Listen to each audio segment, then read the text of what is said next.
मुझे लगता है कि ना ये अंग्रेज है ना, अंग्रेज इनको ये जब से पैदा हुए हैं इनको ये लगता है कि हम ब्रह्मांड के ना सबसे उच्च कोटि के इंसान हैं। भाई हम हैं, हमारी जात ऊंची है, हमारा रंग गोरा है, हमने दुनिया में राज किया है, तो हमें खुदा ने स्पेशल बनाया। बड़ी गलत फहमी है। वैसे एक नूर से सब जग उपजा, कौन भले को मत। इंग्लैंड सीरीज जब अनाउंस हुई, कप्तान अनाउंस हुए, बहुत इफ एंड बट्स भी हुए। टीम क्योंकि महारथी नहीं थे, कोहली नहीं थे, रोहित नहीं थे। रोहित और कोहली की अगर आपने अभी बात करी थी तो अभी भी उसको मिस तो करते हैं कहीं ना कहीं। आई थिंक जितने भी प्लेयर्स हैं जो ये दिग्गज की आपने बात करी है, बात करते हैं, इनको ये सोच लेना चाहिए कि कभी आप भी नए थे, आप कभी आए थे। अभिषेक के बारे में जो भी बातें हो रही हैं वो ये हो रही हैं कि आने वाले 10 साल में जो वो खेलेगा शायद कोई भी ना खेले। ऐसा युवराज सिंह उनको ट्रेन कर रहे हैं। आपने एक बात नोट करी होगी, शुभमन गिल का ये जो टॉप ऐसे था, ये बहुत टाइट था, ठीक है। ये खोलते खोलते खोलते खोलते सदियां लग गई। अब ये टॉप हैंड को थोड़ा सा यूं किया है अंदर को, तो वो बैट परफेक्ट आ रहा है। ये है ना, पहले वो यहां जाके खेल रहा था जैसे कभी कभी विराट खेलता है। 5-6 लड़के हैं जो नए हैं, अब उन लड़कों को टाइम लगेगा। अब ये ना हो कि अब मैच हार जाओ या सीरीज हार जाओ फॉर एग्जाम्पल, तो आप आओ जी और शोर मच यहाँ पे, क्योंकि जीत ही सब कुछ नहीं होती।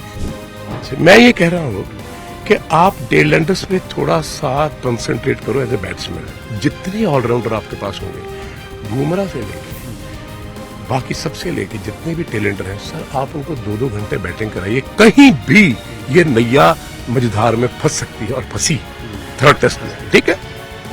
ये गलतफहमी शुरू से रही है यूवी के साथ। फ्लिंटॉफ को ये जब हारते हैं तो गालियां देने लगते हैं, फिर अंग्रेजी में बोलते हैं, उसको पंजाबी में हिंदी में ट्रांसलेट करो तो हम सुना नहीं सकते। जो तुम्हारे साथ लड़ती लड़ती लड़ती तुम्हें नीचे घेर के खड़ी है, आप उसको ताली नहीं मार सकते कि well done and I am shocked, nothing else, it's a racism. उनको शर्म आनी चाहिए।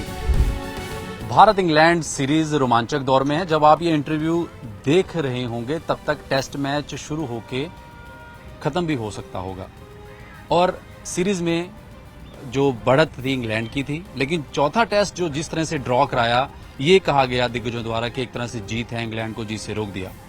कप्तान गिल 4 टेस्ट मैच, 5वां जब आप जैसे जिक्र किया कि ये जब आप देख रहे होंगे तो खत्म, लेकिन बतौर कप्तान कहीं ना कहीं वो अपनी अग्नि परीक्षा में, पहली अग्नि परीक्षा में सफल हो चुके हैं, चाहे वो रन्स की बात हो, कप्तानी की बात हो। हमारे साथ दिग्गज पूर्व क्रिकेटर योगराज सिंह मौजूद हैं।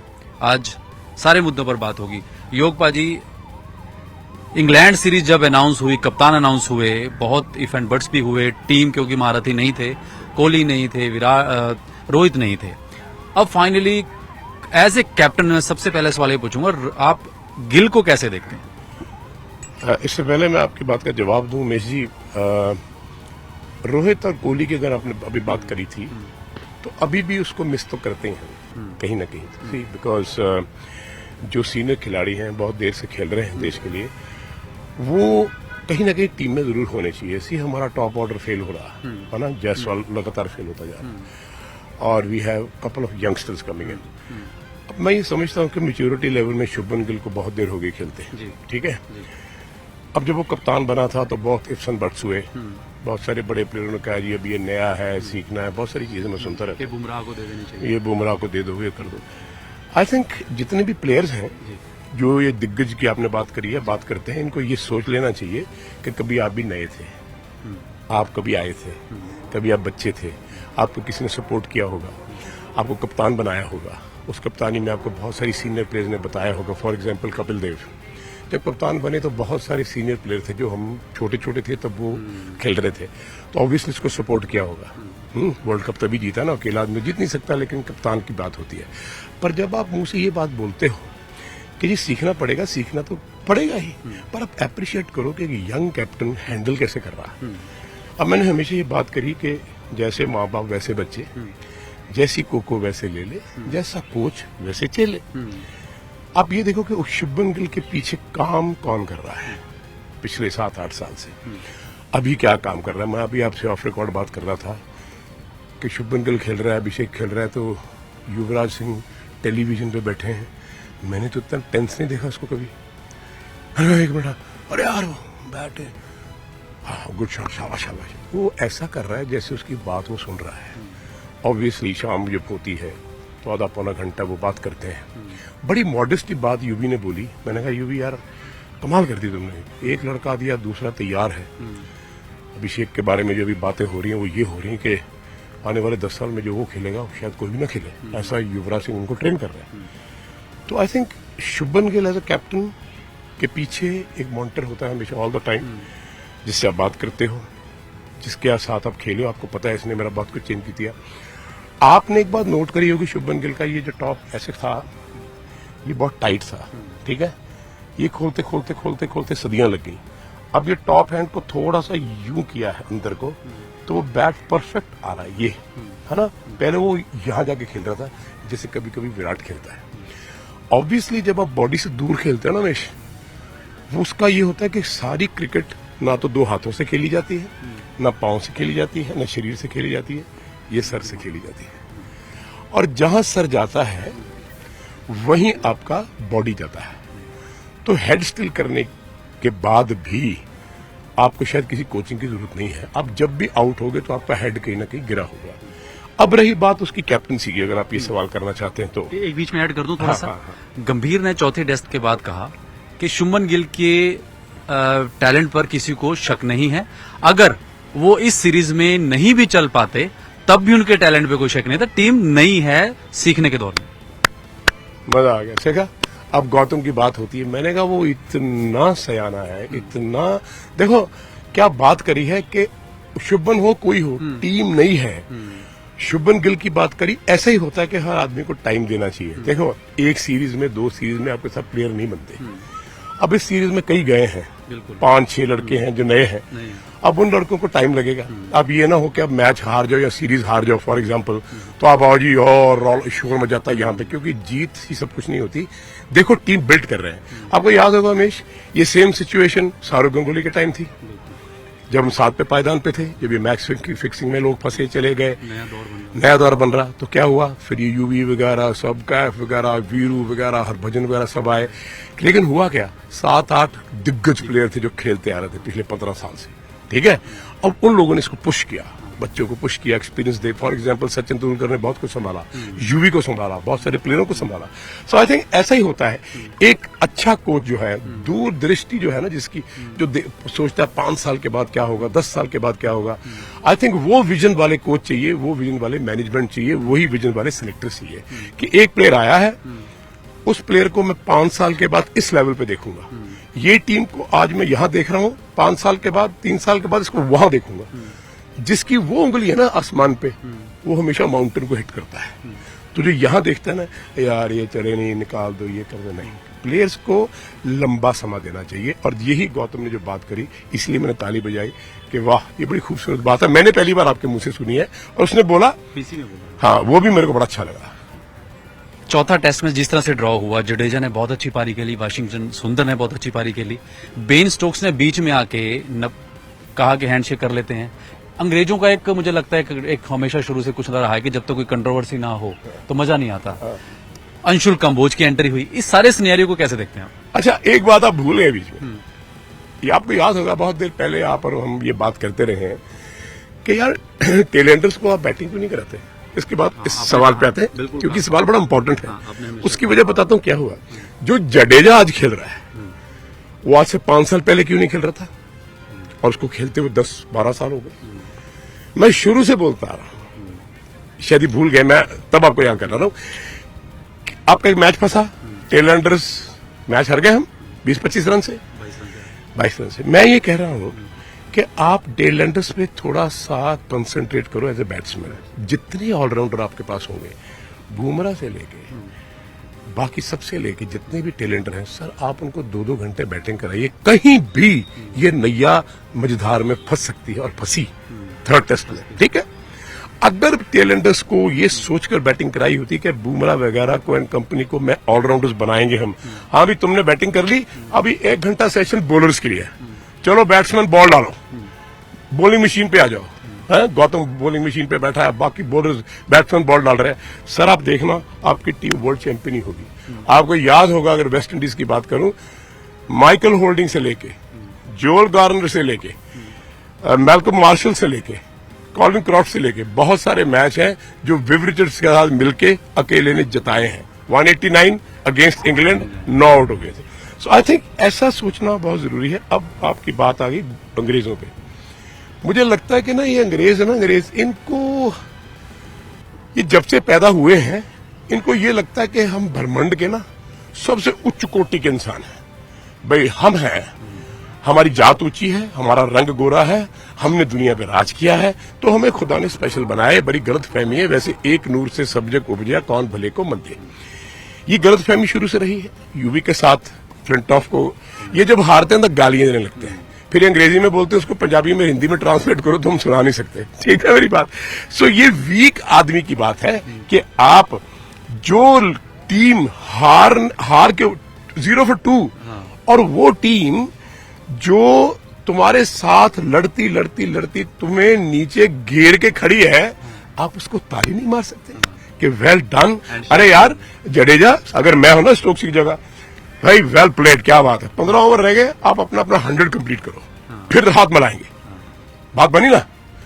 अरे वो 90 पे खेल रहा है, 81 पे खेल रहा है, तुम्हें शर्म नहीं आती? तुम किस तरह के स्पोर्ट्समैन हो भैया? आप जरा उनको अंग्रेजी में सुना देना जो मैं कह रहा हूं। कि मैं हैरान हो गया देख के, आई वाज शॉक्ड कि यार इतनी क्रिकेट खेलने के बाद। सुना दीजिए इंग्लिश में। नहीं मैं, you know, I am shocked at the English cricketers. You think that you are the greatest in the big race because you have ruled the world. Yeah, you have a wrong conception in life because everybody in this world is same. They are born from one God. And you should know that two great batsmen, two players who have fought their way out, they are standing on the crease for their own country, for the pride, for the flag, for the countrymen. So do you do. How do you do this? You appreciate. Well done. Oh, Jadeja, you completed 100. Don't worry. We'll bowl another 5-10 overs to you. Hey, Venkat, well done, man. Sundaram, you get 100. And when you get 100, well done, boys. That's brilliant. नहीं कर पाए। ये sportsmanship सिर्फ West Indies में थी, Vivian Richard में थी, Clive Lloyd में थी। अरे कुछ तो सीख लो यार। सारी जिंदगी तुम लोग क्रिकेट खेलते इतने बड़े बड़े प्लेयर हो गए, तुम्हें शर्म नहीं आती? तुम खड़े हो वहां पे और डिस्कस कर रहे हो अंपायर के साथ, और स्टोक्स साहब ऐसे बिहेव कर रहे हैं दुनिया में एक ही प्लेयर है, बाकी प्लेयर ही नहीं है। इनको आदत है slaves रखने की। you know these English people, they want to keep slaves. They are very fond of ruling the world, keeping slavery. It still exists over there, and I'm shocked. Nothing else. It's a racism. उनको शर्म आनी चाहिए जिंदगी में। लेकिन वो हुआ, मुझे बहुत बुरा लगा। ग्राउंड में ऐसी बात नहीं होनी चाहिए। England should know that this is not, ये आपकी जगह, it's not a property. Cricket is not your property. Just because it started in England doesn't mean that you are the people who owns everything. No. Sportsmanship. It's a cricket. It's everybody's game. Sportsman spirit एक बोलती है कि आप सबको appreciate करो। जो आदमी opponent को अप्रिशिएट नहीं कर सकता जो अच्छा खेला है, वो भी कोई आदमी है ना। वो आदमी है ना स्पोर्ट्समैन है, और ना ही वो फकीर है। बात हम पहले भी ये करते थे। अच्छा पाजी, एशिया कप का शेड्यूल आते ही भारत पाकिस्तान का मुकाबला सितंबर के 13 सितंबर 14 सितंबर जो डेट है। अब ऑपरेशन सिंदूर पहलगाम के बाद ये कहा जाने लगा कि क्या पाकिस्तान से, जैसे लेजेंड्स लीग में भी मैच नहीं हुआ इंडिया पाकिस्तान का, यूवी भज्जी सब थे वहां पे। आप योगराज सिंह कैसे इस सिनेरियो को देखते हैं? क्या खेलना चाहिए या आईसीसी इवेंट है कि हमें खेलना भी पड़ेगा? किस तरह से देखते हैं? क्योंकि बॉलीवुड आप बहुत बड़े कलाकार भी हैं कि दलजीत का जैसे इशू आया, लेकिन अब एशिया कप आने वाला है, ये कहा जा रहा है कि देश है तो नहीं खेलना चाहिए। कुछ दो आवाजें हैं, आपने सुनी भी होंगी। नहीं जी, आपने सवाल पूछ लिया। वैसे तो आप मुझे बहुत अच्छी तरह जानते हैं कि मैं एक ऐसा इंसान हूं जो एक ही चीज में बिलीव करता हूं कि एक नूर ते सब जग उपजया, कौन भले को मंदे। हम सब इस दुनिया में, इस प्लेनेट में, ब्रह्मांड में, जहां जहां भी लोग एग्जिस्टेंस है, लाइफ, जानवरों से लेकर इंसानों तक, हम एक ही खुदा की पैदाइश है। उसका ना कोई रूप है, ना रंग है, ना कोई भेक है। एक ओंकार सतनाम करता पुरख निरपौ निर्वैर अकाल मूर्त अजूनी से पंगुर प्रसाद। जब हम उसके बच्चे हैं सारे, you and me, everybody in this world, तो फिर ये बातें क्यों? फिर धर्म के झगड़े क्यों? मेरा सवाल है। फिर ये कोई झगड़े कि तुम बड़े हो मैं छोटे हो, तुम ये जात के हो तुम वो जात के हो, तुम गोरे हो तुम काले हो, तुम पीले हो तुम नीले हो। ऐसा क्यों है? इंसान को ऐसा पैदा तो नहीं किया था। ठीक है, हमने अपनी अपनी जगह नाप ली। हिंदुस्तान बन गया, अमेरिका बन गया, पाकिस्तान बन गया, चाइना बन गया, हमने अपनी बाउंड्रीज। ये धरती तो खुदा ने बनाई है ना।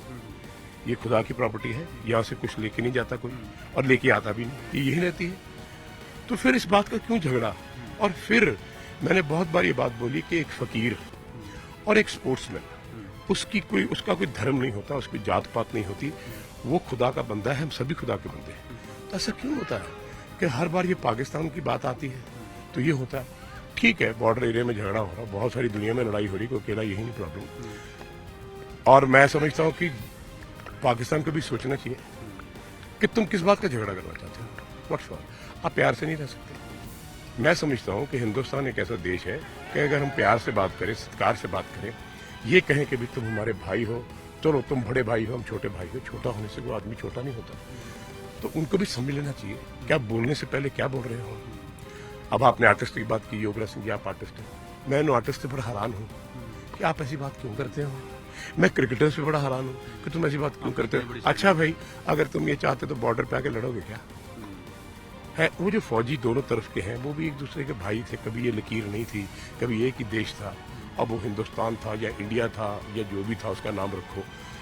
मैं ये मुझे बड़ा दुख होता है, मैं कभी कमेंट नहीं करता इन बातों पे, पर आपने ये सवाल पूछा, मुझे तकलीफ होती है, दर्द होता है कि नहीं भाई, ये पॉलिटिकल मोटिवेटेड बातें हैं। पॉलिटिक्स के बीच में मैं तो सारी उम्र रहा हूँ, मैं पैदाइश मेरी पॉलिटिकल फैमिली में हुई है, मुझे पता है एक पॉलिटिशियन, एक नेगेटिव पॉलिटिशियन होता है, एक पॉजिटिव होता है। एक वो होता है जिसको दूसरे का दर्द होता है, जो कहता है यार इसको बिस्तर चाहिए, इसको घर चाहिए, इसको भी मेरी तरह चाहिए, मैं तो तब खाना खाऊंगा कि मेरी अम्मा ने खाना खा लिया। कुछ ऐसे लोग होते हैं, बहुत कम होते हैं।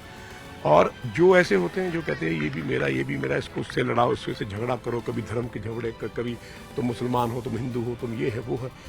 आफ्टर ऑल हम ये कहाँ लेके जाएंगे? मर तो सबने जाना, इतनी सी कुछ है। तो मैं समझता हूँ उमेश कि खेलना चाहिए एक दूसरे के साथ, और ग्राउंड में भी आपको एक भाईचारे की तरह खेलना चाहिए। आप लड़ो, फायर होना भी चाहिए, वो सब कुछ, लेकिन वो इतनी दूर तक नहीं जाना चाहिए कि वो पर्सनल वेंजेंस बन जाए। आप पॉलिटिकल सिस्टम को बीच में से निकाल दो, चलो दोनों तरफ से निकाल दो, हम पाकिस्तान हिंदुस्तान की बात करते हैं। अगर ये अवाम इकट्ठा होकर बैठा हो, आप पाकिस्तान पता नहीं गए कि नहीं गए, आप जाओ सारे, जाके देखो वो कितना एहतराम प्यार आप लोगों से करते हैं, रोते हैं कि यार हमारे भाई, हमसे भाई बिछड़ गए। यहाँ भी लोग जब वो आते हैं कितना आदर सम्मान करते हैं, हम लोग कितना प्यार करते हैं उनसे।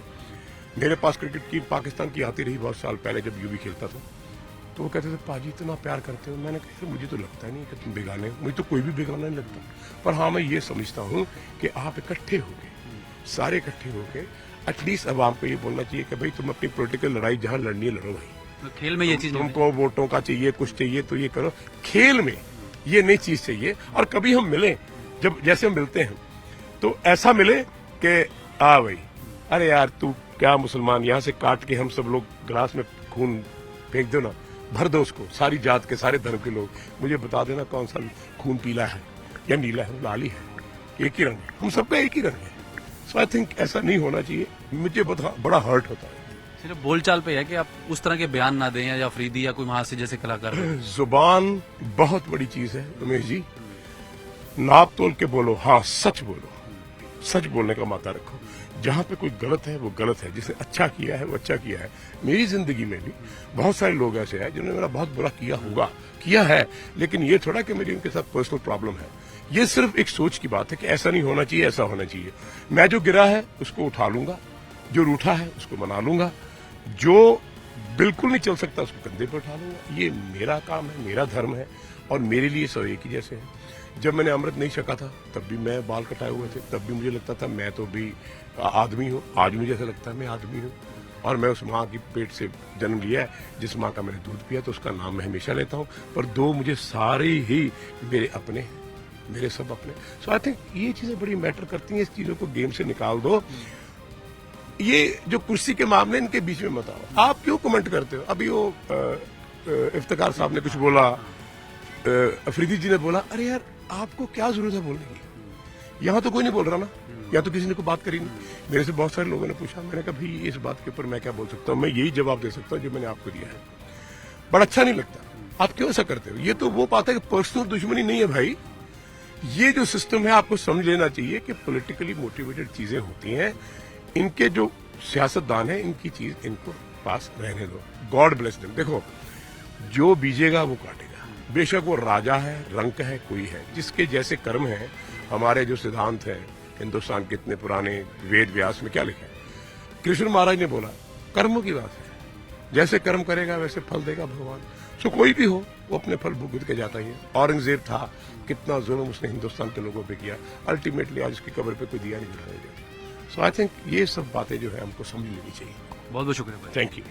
तो ये थे युवराज सिंह। कप्तान गिल को लेकर बोला कि नई टीम है और युवराज सिंह की मेंटोरशिप है, तमाम खिलाड़ी नई टीम है, आप आगे बढ़िए। जहां तक इंडिया पाकिस्तान की बात है, राजनीतिक कुर्सियां या राजनीतिक बातें अलग, खेल आगे बढ़ना चाहिए। हाँ, जुबान बहुत इंपॉर्टेंट है, चाहे अफरीदी हो चाहे इफ्तिकार हो, जुबान संभल कर यूज करनी चाहिए। आगे देशों को बढ़ना चाहिए। खेल शायद इन जो आपस में ये टकराव है उसको कम कर सकता है।